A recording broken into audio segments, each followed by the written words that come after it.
عبد الشمس ٹکرایا جناب ہاشم علیہ السلام سے، سخر ٹکرایا جناب عبد المطلب السلام سے، اور سخر بن حرب جسے ابو سفیان کہتے ہیں وہ سید عالم صلی اللہ علیہ وسلم سے 22 سال تک ٹکراتا رہا، قتل کے منصوبے اور پتہ نہیں کیا کیا کرتا رہا۔ پھر اس کے بعد اس کا بیٹا آیا معاویہ بن ابی سفیان، وہ ٹکرا گیا مولا کائنات سے۔ یہ شروع سے ایک تسلسل چلا آ رہا ہے، ٹھیک ہے نا۔ ادھر دینی وقار تھا، ادھر اقتدار ہی اقتدار کی مکاریت ہے، چلاکی ہے، تو لوگوں نے ان کو پسند نہیں کیا، ٹھیک ہے۔ اب حضرت عثمان غنی رضی اللہ تعالیٰ عنہ کی شہادت ہوتی ہے، یہ بھی بنو امیہ میں سے تھے، اور ان کی شہادت کے عوامل بڑے عجیب ہیں۔ یہ سازش قتل کی شاہی محلات شام میں بنی گئی، پھر آگے اس کو عملی پیمانہ اپنی عملی پہناوا پہنایا گیا وغیرہ وغیرہ۔ اب جب شہید کر دیے گئے تو مر دیا مولا کائنات علیہ السلام پر، تو مولا کائنات علیہ السلام نے وضاحت دے دی، یہ ساری چیزیں چلتی رہی نا، وہ حسد کی پرانی آگ، بے شک، ٹھیک ہے۔ بے شک۔ اب حضرت عثمان غنی کی اولاد میں سے ان کی بیٹی ابان بن عثمان بیٹا اور سعید بن عثمان، یہ گئے ہیں جس وقت یہ بادشاہ سلامت قابض ہوئے اقتدار پر، کہا کہ ہمارے باپ کے خون کو تم نے سیڑھی بنا کر اقتدار حاصل کیا ہے، تو ہمارے کلیجے ٹھنڈے کرنے کے لیے وہ قصاص کدھر ہے؟ تو معاویہ سے کہا، ہاں، بادشاہ سلامت نے کہا کون سا قصاص وصاص، میں اقتدار انجوائے کروں یا تمہارے باپ کا قصاص لیتا رہوں؟ یہ جملے ہیں، جی بالکل سب کچھ ہے، جاؤ بھاگ جاؤ، کوئی قصاص وصاص نہیں ہے۔ یہ اصحاب رسول، یہ جگت صحابی کے ساتھ ہو رہا ہے، خلیفہ کے ساتھ۔ جی ایسا ہی ہے، ایسا ہی ہے۔ ان کے ہاں کسی کی کبھی بھی کوئی تکریم نہیں رہی، نہ رسالت کی رہی ہے، اور نہ اہل بیت نبوت کی رہی ہے، نہ صحابہ کی رہی ہے، ہاں ہاں، ٹھیک ہے نا جی۔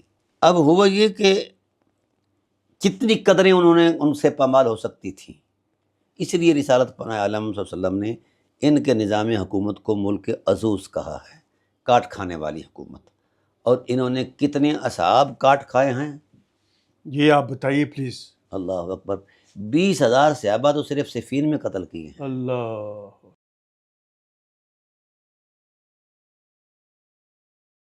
چند روز پہلے تیز بارشوں کی وجہ سے امام بارگاہ خیمہ علی اکبر علیہ السلام شہید ہو گیا ہے۔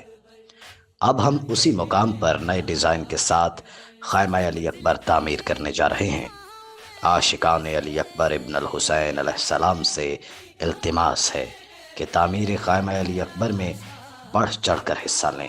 آپ چاہیں تو میٹیریل خرید کر بھی دے سکتے ہیں، نہیں تو رقم بھجوانے کے لیے ان نمبرز پر رابطہ کریں: 0324305589، 0308482172۔ گدائے در شہزادہ علی اکبر علیہ السلام سید آفاق حسین شاہ بخاری، سید حسن علی زادہ بخاری۔ آپ کی بھیجی گئی نیاز ہمارے پاس امام آخر الزمان اجل اللہ فرج الشریف کی امانت ہے، اس کی پائی پائی جاگیر علی اکبر پر لگی۔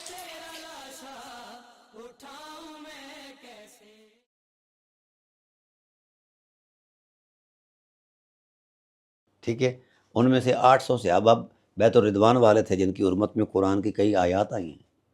پھر ان میں سے 150-200 صحابہ اہل بدر تھے، یعنی اتنے جید صحابہ کو ایک اقتدار کے حصول۔ اور یہ پھر میری بات نہیں ہے، ہمارے اہل سنت کے جو محقق علماء ہیں، 1000 سے زائد علماء کی گواہی اس پر موجود ہے، یعنی پھر صحابہ کی گواہی موجود ہے، تابعین کی موجود ہے، اور اتباع تابعین کی موجود ہے۔ قاتل صحابہ، ہاں جی۔ اللہ، تو ہمارے لوگوں نے کیا کیا؟ اب میرا ایک سیریل چل رہا ہے اموی دین بمقابلہ نبوی دین اور قرآن عظیم۔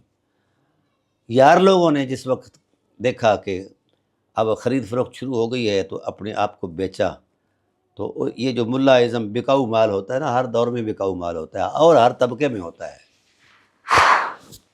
اب بھی ان قدروں کو بیچا جا رہا ہے، ٹھیک ہے۔ دوسری طرف والے اطرت فروش ہیں، اس طرف والے رسالت فروش ہیں، صحابیت فروش ہیں، کتنا اس پر کمائی کرتے ہیں اور کتنا مال بناتے ہیں، یہ ایک الگ بات ہے، الگ بات ہے، ٹھیک ہے، الگ کہانی ہے، الگ کہانی ہے۔ تو پھر مال پانی بنانے کے لیے جھوٹ تو بولنا پڑتا ہے نا جی۔ اب اتنے بڑے قتل عام پر بھی علماء یہ فتویٰ دیتے ہیں ملا کہ یہ جناب اس قتل پر بھی قاتل کو ثواب مل رہا ہے۔ ارے ہاں، وہ کیسے؟ وہ کہتے ہیں کہ یہ جو مہربان تھے یہ مجتہد تھے، اجتہاد کی آپ نے بات چھیڑی ہاں، کہ میں یہ اس لیے اجتہاد میں نے ادب ہے۔ پس منظر میں چلا گیا اس میں کہ تاکہ آپ کو ایک پوری کہانی کا ایک پورا سینیریو پیش کروں۔ یہ جو اجتہاد ہے نا، اجتہاد اس وقت ہوتا ہے جس وقت دلائل شرعیہ خاموش ہوں، یعنی کوئی نص نہ ملے قرآن کی یا رسالت کی کسی مسئلے کے حل کے لیے، تو پھر غور و فکر کرنا، اور پھر ہر شخص مجتہد نہیں ہوتا، اجتہاد کے مرتبے تک پہنچنے کے لیے ایک عرصہ لگتا ہے۔ یعنی جو امت ہے ہماری وہ نہیں کہتی یہ مجتہد تھے، یہ نہیں، مولوی کہتے ہیں، امت نہیں کہتے، مووی مولوی وہ بھی بکاؤ مال جو ہاں ہے۔ جی کہ معاویہ جو تھے وہ مجتہد تھے۔ ہاں ہاں، اچھا۔ یہ جو ہمارے مولوی بکاؤ مال ہے نا جی، ہاں یہ کہتے ہیں۔ ہاں، دین فروش ملا، ہاں ہاں یہ کہتے ہیں کہ مجتہد تھے۔ اچھا۔ اب میں ان سے مطالبہ کر رہا ہوں بڑے عرصے سے کہ ان کے مرتبہ اجتہاد تک پہنچنے کے لیے جو اس وقت آپ کے ہاں اجتہاد مطلوب ہے، آپ کے ہاں مطلوبہ اجتہاد تک پہنچنے کے لیے کتنے کرائٹیریا کیا ہے؟ علمی جو اتنا بھی آپ نے کرائٹیریا پیرامیٹرز قائم کیے ہیں، ان میں سے صرف 1.5% ثابت کر دو کہ یہ اتنا علم ان کے پاس تھا، ہم مان لیں گے۔ کیا چیلنجنگ بات ہے۔ ہاں، یہ 1.5% بھی ثابت نہیں کر سکتے۔ تو اجتہاد علمی مرتبہ ہے۔ بے شک۔ اور پھر اقتدار کے لیے صحابہ کا قتل، اہل بیت کی توہین، رسالت کے ساتھ غداری اور نبوت کے ساتھ مذاق، قرآن کی حرمت کی پامالی، یہ سارے۔ اچھا، اب قرآن کریم کی نصوص کے اندر خلافت راشدہ کا تقدس، اہل بیت کی حرمت، نبوت کی شرافت، عامت المسلمین کی عظمت، یہ بیان کر دی گئی تھی کہ یہ ان کا مقام ہے، ان کا احترام کرنا ان قدروں کا۔ تو نصوص تو ان حرمتوں کی پاسداری کے لیے اور تابعداری کے لیے مطلب بیان کر رہی ہیں۔ نصوص تو اس طرف تھی، تو نص کے ہوتے ہوئے اجتہاد حرام ہے، نص نبوی ہو، نص الوہی ہو، پھر وہ جو اجتہاد کرتا ہے وہ خدا کے مد مقابل آتا ہے، رسالت کے مد مقابل آتا ہے۔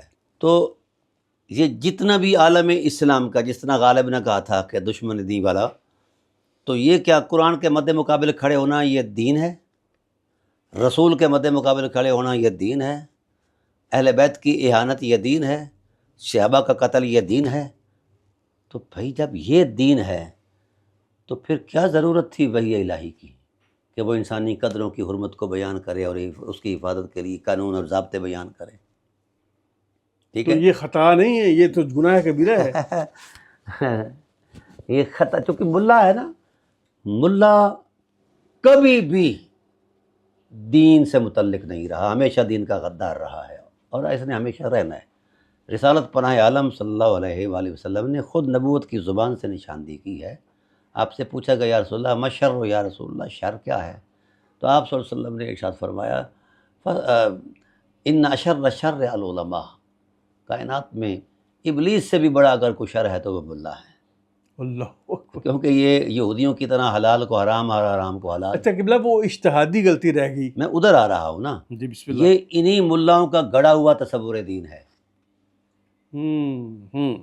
بھائی عبداللہ ابن مسعود رضی اللہ تعالیٰ عنہ ہیں، یا حضرت انس بن مالک ہیں، یہ 10-15 سال حضور کی خادم رہے، گھر کے بھی باہر کے بھی، اور ہزاروں حدیثوں کے یہ راوی ہیں۔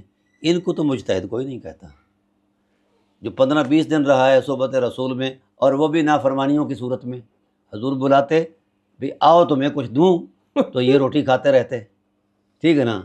تو اس انداز کا بندہ مجتہد ہے۔ ابو ذر غفاری جیسا انسان۔ ابو ذر